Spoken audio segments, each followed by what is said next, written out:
are no strangers to Hollywood, but the 355 flips the script and trades in a typically male-fronted cast for an all-women team.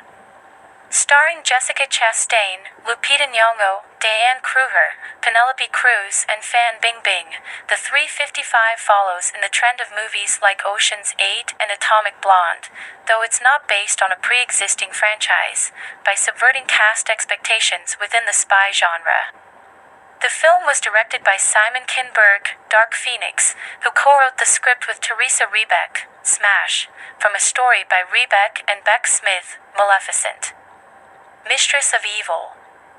The 355 is an entertaining if unremarkable spy movie with predictable story beats and mediocre action that's only somewhat saved by its strong cast. The 355 follows Mace Chastain, a CIA operative tasked with retrieving a hard drive from defected Colombian DNI agent Luis Edgar Ramirez that could usher in the end of the world if it falls into the wrong hands. However, her operation goes awry when German BND agent Marie Kruger also attempts to recover the drive, which causes trouble for Mace and her partner Nick Sebastian Stan. When the drive is stolen from Luis, Mace must team up with Marie, former MI6 agent Khadijah, Nyong'o, DNI psychologist Graciela, Cruz, and Chinese MSS agent Lin Mixing, Fan, in order to get it back and prevent the global destruction it could cause. Because Hollywood has been making spy movies for many decades, it can be difficult for filmmakers to offer something completely fresh and original. Even Atomic Blonde, which was hailed as a breath of fresh air in the action genre, was compared to John Wick. With the 355, Kinberg and Rebeck don't make much of a case for it with regards to offering something different. The 355's main point of differentiation is that it's a women-led team, but its story could have been pulled from any number of previous spy movies, with entirely predictable twists that viewers will be able to see coming a mile away. Unfortunately, Kinberg and Rebeck offer little reason to check out the 355. For the film's part, however, the cast is compelling to watch. Chastain's Mace falls victim to the issue of a story's main character being the least interesting one, with her primary characteristic being that she doesn't have any personal attachments. Kruger has much more to work with as Marie, a German agent who turned in her rogue father at a young age.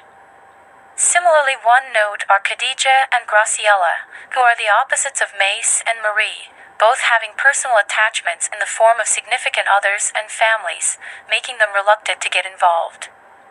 Fan's character gets the least amount of screen time of the leads, leaving her with little to work with as well. But whereas the characters aren't particularly complex, the dynamic of the group is entertaining to watch as their various personalities clash or come together. Individually, they aren't very compelling, but as a group they're fun to watch. Half the sell of any action spy movie is the action, but the 355 doesn't offer much in the way of memorable action scenes. They're serviceable, with the cast and stunt crew doing a good enough job to keep viewers watching. Because of the 355's PG-13 rating, the movie lacks the brutality of some other entries in the genre, and with the derivative script, Kinberg's film would have benefited from more captivating action sequences.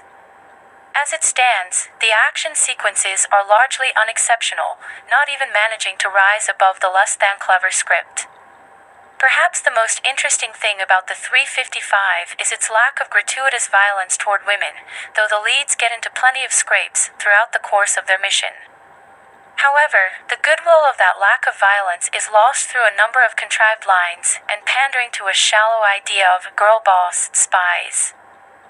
Ultimately, the 355 is an okay action movie that doesn't set itself apart from the pack of spy films. As a result, those interested in the cast would be fine checking it out, if they feel safe to do so in a theater or by waiting until its home release. But those who aren't intrigued by the premise or the cast would also be fine skipping this one. The 355 proves it's not enough for Hollywood to increase the number of women in a typically male-dominated genre. A compelling story, characters, and exciting action are necessary.